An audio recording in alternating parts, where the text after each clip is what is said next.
Hello students, welcome back to another video. आज हम इस वीडियो में एक्सरसाइज 1.1 रिलेशंस एंड फंक्शंस का क्वेश्चन नंबर 14 कवर करने वाले हैं। क्वेश्चन नंबर 14 क्या दे रखा है? Let L be the set of all lines in X Y plane and R be the relation in L.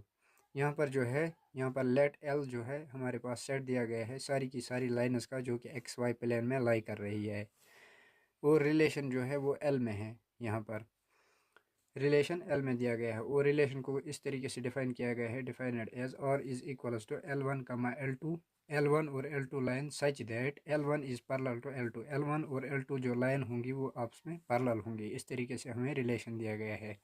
Show that और इज एन इक्विवेलेंस रिलेशन। यहाँ पर हमें शो करना है कि जो हमारे पास यहाँ पर रिलेशन जो हमारे पास बनेगा वो एक इक्विवेलेंस रिलेशन होगा। तो पहले हम यहाँ तक देखते हैं। यहाँ पर हम पहले रिलेशन लिख लेते हैं, इसका सोल्यूशन। रिलेशन जो दिया गया है वो कुछ इस तरीके से दिया गया है, और इज इक्वल्स टू L1 जो लाइन है हमारे पास, L1 और L2 लाइन वो कुछ इस तरीके से डिफाइन की गई है, सच दैट L1 जो लाइन है इज पैरेलल टू L2, वो L2 के पैरेलल है।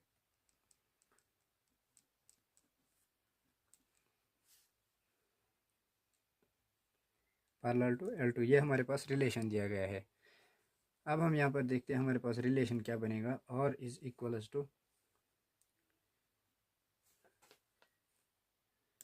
यहाँ पर देखो सेट ए जो है यहाँ पर हमें लेना होगा L1 कामा L2, हमारे पास दिया गया है L1 कामा L2 जो है हमारे पास है, और हम यहाँ पर लेट कर लेते हैं L3।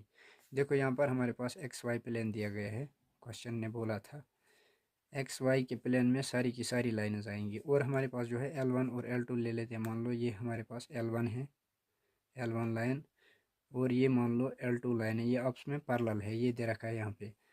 उसके बाद हम L3 लाइन यहाँ पर डॉटेड फॉर्म में ले लेते हैं।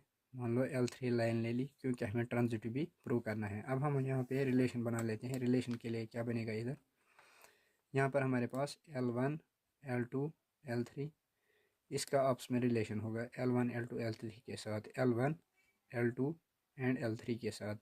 देखो यहाँ पर रिलेशन क्या बनेगा, L1 का L1 के साथ रिलेशन हो सकता है, L1 का L1, L1 का जो है L2 के साथ भी रिलेशन हो सकता है, L1 का जो है L3 के साथ भी रिलेशन हो सकता है। इसी तरीके से L2 का जो है L1 के साथ हो सकता है, इसी तरीके से L2 का L2 के साथ, इसी तरीके से L2 का जो है L2 का L3 के साथ, इसी तरीके से L3 का L1 के साथ हो सकता है, L3 का L1 के साथ, इसी तरीके से L3 का जो है यहाँ पर L2 के साथ हो सकता है रिलेशन, इसी तरीके से L3 का जो है L3 के साथ रिलेशन हो सकता है। क्वेश्चन ने बोला था हमारे पास यहाँ पर क्या ये एक इक्विवेलेंस रिलेशन है, हम यहाँ पर चेक करेंगे। ये रिफ्लेक्सिव, सिमेट्रिक एंड ट्रांजिटिव होना चाहिए, तभी ये इक्विवेलेंस होगा। फर्स्ट हम रिफ्लेक्सिव के लिए देखते हैं, इस तरीके के पेयर्स होने चाहिए, L1 का L1 जो है ये रिलेशन में होना चाहिए, जो कि रिलेशन में है, बिलोंग्स टू रिलेशन। L2 का L2 और L3 का L3, इस तरीके के पेयर जो है वो रिलेशन में है, बिलोंग्स टू रिलेशन। तो ये जो है रिफ्लेक्सिव रिलेशन होगा, यहाँ पर हम लिखेंगे so it is reflexive relation. Reflexive relation, ये रिफ्लेक्सिव रिलेशन होगा। उसके बाद हम आते हैं सिमेट्रिक के लिए। सिमेट्रिक के लिए क्या होता था हमारे पास, अगर मान लो यहाँ पर L1 कामा L3 ले लेते हैं, L1 कामा L3 जो है ये रिलेशन में है, बिलोंग्स टू रिलेशन। आप L1 कामा L2 भी ले सकते हो। इसका जो उल्टा है L3 कामा L1 वो भी रिलेशन में होना चाहिए, जो कि ऊपर रिलेशन में है, L3 कामा L1 जो कि रिलेशन में बिलोंग कर रहा है। तो यहाँ पर हम कहेंगे ये दिस इज सिमेट्रिक रिलेशन, ये सिमेट्रिक रिलेशन भी है, सिमेट्रिक रिलेशन, ये सिमेट्रिक रिलेशन भी है। अब हम थर्ड पार्ट पर आते हैं, ट्रांजिटिव के लिए। मान लो यहाँ पर हमने ले लिया L1 कामा L2 ले लेते हैं, L1 कामा L2। देखो ट्रांजिटिव के लिए हमारे पास होता था, अगर हमारे पास A कामा B रिलेशन में है तो B कामा C भी रिलेशन में होना चाहिए, और A कामा C भी रिलेशन में होना चाहिए, तो तभी हम उसको ट्रांजिटिव कहेंगे। इसी तरीके से हमने मान लो A comma B L1 L2 ले लिया, तो B कामा C L2 से स्टार्ट होने वाला एलिमेंट कोई सा भी ले लो, मान लो L2 कामा L3 ले लिया, आप L2 कामा L2 भी ले सकते हो। तो ये भी जो है रिलेशन में है, दोनों पेयर्स बिलोंग कर रहे हैं। L1 कमा L3 भी होना चाहिए, जैसे कि A कमा C भी होना चाहिए। इसी तरीके से L1 कमा L3 भी यहाँ पर होना चाहिए। L1 कमा L3 जो है वो भी बिलोंग कर रहा है रिलेशन में। यहाँ पर जो है ये ट्रांजिटिव रिलेशन भी होगा, तो यहाँ पर हम लिखेंगे दिस रिलेशन जो है इज ट्रांजिटिव। ये रिलेशन जो है हमारे पास ये ट्रांजिटिव होगा, ट्रांजिटिव। अब हम यहाँ पर लिखते हैं देयरफॉर, देखो यहाँ पर ये जो है दिस रिलेशन जो होगा ये इक्विवेलेंस रिलेशन भी होगा।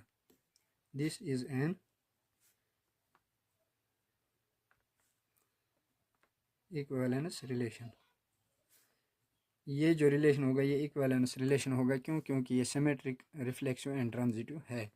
तो अब हम यहाँ पे क्वेश्चन को आगे रीड करते हैं। क्वेश्चन आगे क्या दिया गया है, find the set of all lines related to the line y is equals to 2x plus C. यहाँ पर हमें फाइंड करना है एक मतलब सेट फाइंड करना है सारी की सारी लाइन्स का जो कि पैरेलल हो, मतलब यहाँ पर रिलेट जो करेंगी इस लाइन के साथ, इस लाइन के साथ जो रिलेट करेंगी। यहाँ पर जो लाइन दी गई है और ये जो यहाँ पर जो इसके पैरेलल होंगी वो क्या होंगी, कंडीशन क्या होनी चाहिए, वो पैरेलल होनी चाहिए। ये कंडीशन को सेटिस्फाई करना चाहिए। हमारे पास इक्वेशन जो है वो दे रखी है यहाँ पे y is equal to 2x plus C. तो यहाँ पर जो हम लिखेंगे जो लाइन्स होंगी इसके साथ रिलेटेड, लाइन्स और रिलेटेड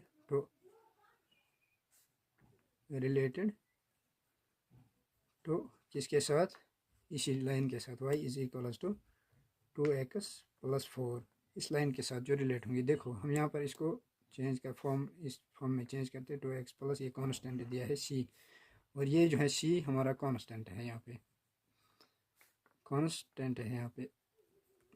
अब अगर हम यहाँ पर, आप यहाँ पे क्या कर सकते हो, ये जो है ये लाइन जो है ये पैरेलल होंगी इस लाइन के। देखो यहाँ पे क्या है, L1 अगर L2 के पैरेलल है, L1 L2 के पैरेलल है, और यहाँ पर L2 जो है L3 के पैरेलल है, L3 जो है L1 के भी पैरेलल होगा। y is equal to 2x plus C.